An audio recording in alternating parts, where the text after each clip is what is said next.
here in Goa, Excellencies, Foreign Ministers of SCO Member States, Secretary General of the SCO, Director, Executive Committee of SCO RAPS, distinguished delegates, ladies and gentlemen, Assalamu alaikum, may peace be with you.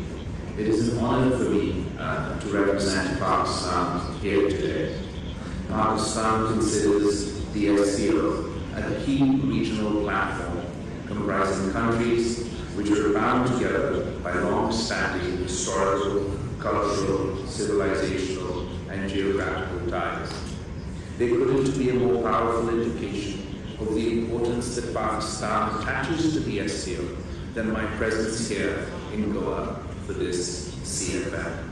Pakistan strongly believes in and fully adheres to the principles of mutual trust, equality, respect for cultural diversity, and the pursuit of shared development enshrined in the original Shanghai spirit. These principles are in perfect alignment with Pakistan's own vision of enhanced regional economic connectivity, win-win cooperation, and we believe the SCO could be a key platform for taking this vision of Eurasian connectivity to the next level. Pakistan's location at the crossroads of South Asia and the Middle East makes it an ideal trade conduit for the entire region. Last year's Samarkand Declaration made a timely call for building efficient transport corridors, reliable supply chains in the region. Investing in our collective connectivity capacities is crucial to advancing our shared vision for an economically integrated region. In that spirit, Pakistan looks forward to hosting the Conference on Transport Connectivity for Regional Prosperity in September 2023. The China-Pakistan Economic Corridor can similarly be a force multiplier for regional connectivity. For too long, we have lamented the lack of connectivity between our economies, an impediment to regional trade and investment. The China-Pakistan Economic Corridor does not only connect Pakistan to its neighbor China. CPEC offers all countries invested in commonality of the future of this region to take the journey further and connect the dots towards full regional economic integration. Excellencies, in a world facing geopolitical flux, dividing the world between us and them, the SCO has emerged as a platform for promoting mutual understanding, security, and development through constructive and mutually beneficial cooperation. SCO's increasing influence and relevance is confirmed by its growing appeal. With each passing year, more countries are joining the organization, either as dialogue partners or observers or full members. We congratulate brotherly Iraq, which would soon become the newest member of the SCO family. We welcome the accession of Bahrain, Kuwait, Maldives, Myanmar, and the United Arab Emirates as new dialogue partners, and look forward to welcoming Belarus as a full member in the near future. Excellencies, in a politically divided world, humanity faces the greatest challenges we have ever faced. We've survived the global pandemic with our economy shaken, people's patience tested, and many questions arising about our readiness to face the next global crisis. The climate crisis poses an existential threat to humanity. Poverty haunts all societies, and no attempts to meet this challenge still have a long way to go. Finally, the situation in Afghanistan threatens to increase the complexity and reach of the challenge terrorism poses to the region and global security. The solution to our collective challenges should be collective action, not a divided reaction. While our problems may seem immense, I believe as a united human race, we have the capacity to not only deal with the challenges, but to learn lessons from our collective good and build in the resilience that will equip us to address future challenges. We must isolate these issues from hyper-partisan geopolitics if we are to succeed. Our excuse cannot be we were too divided to put up a fight. Excellencies, poverty still plagues this region. We can only overcome this challenge through common efforts and by learning from each other's experience. China offers us hope, shows us how it can be done, lifting 800 million people out of poverty in less than 40 years. Pakistan is proud of the internationally acclaimed Wazir Income Support Program, which has ushered in a silent revolution of poverty alleviation together with women's empowerment. Taking consistent strides on poverty eradication has been hampered by COVID and geopolitical conflicts. We need to set our priorities straight, to deliver to our people, to make poverty history. Chest thumping about economic progress rings hollow when the largest number of poor people on the planet dwell within our collective borders. Given our experience in this area, there is a very strong and compelling case for closer cooperation for poverty alleviation under SCO. The establishment of the Special Working Group on Poverty Alleviation proposed by Pakistan will be a step in that direction. Ladies and gentlemen, our planet can only be saved from the ravages of climate change if the international community works in unison. For Pakistan, this is today's problem. We recently faced the greatest climate catastrophe we have ever witnessed. I ask you to imagine what it would mean for your people if a disaster of this scale were to proportionately affect your country. What would 1/3 of India's landmass look like underwater? How would the people of China be tested if 1 in 7 people were made climate refugees overnight? This was a reality for my country, my people, only last year. We are rebuilding our lives at great cost and bracing for the inevitability of such a disaster striking here. I am proud of Pakistan's leadership through our chairmanship of G77 plus China. We helped advocate for loss and damage to be included on the agenda of COP27.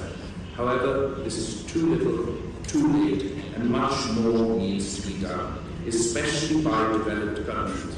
We must hold the developed world up to their commitment of providing $100 billion annually for climate finance. While Pakistan has emerged as an important voice in the global discourse on climate change in the aftermath of said disaster, it is encouraging to see that the SCO is also attaching greater importance to this critical issue.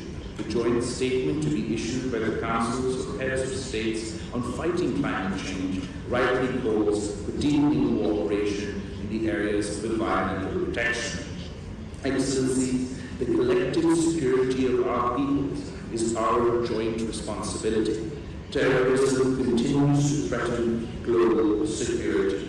Let's not get caught up in weaponizing terrorism for diplomatic points for it. When I speak on this topic, I do so not only as the Foreign Minister of Pakistan, whose people have suffered the most in terms of number of attacks and number of casualties. I also speak as the son of a mother who was assassinated at the hands of terrorists. I feel the pain of this loss, empathize with the victims across the world in a way that most cannot. I and my country are firmly committed to eradicating this menace. This requires not only a comprehensive approach, but also a collective approach. It demands we address the root causes as well as the threats posed by specific groups. It requires that we let this challenge unite us to fight it rather than divide us to become its victims. Our success requires us to isolate this issue from geopolitical partisanship.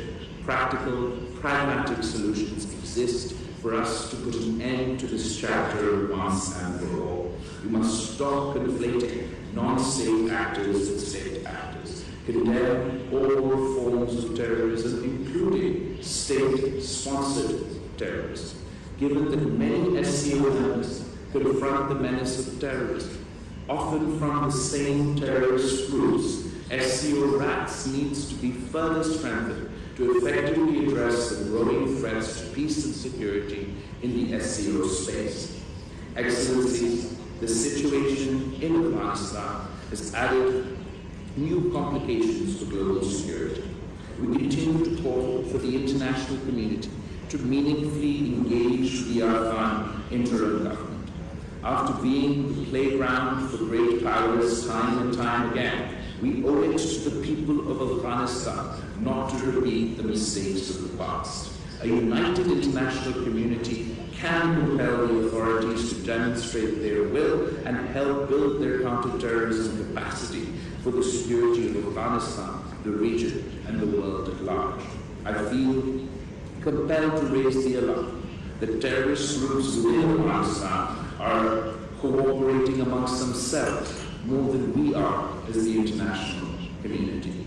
As the country that will be the first but not the last to suffer the consequences, Pakistan calls on the international community to work towards addressing these security concerns so we can unlock the true potential not only of Afghanistan but the region as a whole. A peaceful, stable Afghanistan is key not only to regional integration, economic cooperation, but for global peace and stability. We believe the SCO Afghanistan Contact Group can play a role in coordinating practical cooperation with Afghanistan. Excellencies, the SCO was established to ensure security across Eurasia. The organization stands for strict observance of the UN principles of sovereignty, territorial integrity, and the people's right to self-determination. For its part, Pakistan remains committed to multilateralism and continues to play a leading role at all international forums, including the United Nations, for forging friendly relations among nations and supporting the peaceful settlement of long-standing international disputes. I want to make special mention of the commendable role China has recently played in bridging differences between Saudi Arabia and Iran, two countries that are also associated with the SCO. When great powers play the role of peacemaker, we can unlock the potential of peace while paving the way for greater cooperation, regional integration, and economic opportunities for our peoples. We must ensure respect for the universally recognized principles within the SCO. Unilateral and illegal measures by states in violation of international law and Security Council resolutions runs counter to the SCO objectives. We need to be unambiguous in keeping our commitments and charting out a new future for our people, one that is not based on conflict preservation but on conflict resolution. We must also resolutely resist the temptation to stoke prejudice and discrimination to derive our identity. It is imperative that willful provocations and incitement to hate, especially on religious grounds, are roundly condemned. It is our collective duty to fight against fascism and historical revisionism that is leading to violent ultranationalism anywhere in the world. We must ensure that racism and xenophobic ideologies have no place in today's world, and fundamental human rights and freedoms are guaranteed to all. I would like to conclude by reaffirming Pakistan's unwavering support and commitment to the SCO's goals and objectives. The SCO represents more than 40% of the world's population and almost a quarter of the world's GDP. In other words, the SCO represents the future, and it can be a glorious and prosperous future for all of us, if only we can work together to seize it. I thank you. SCO में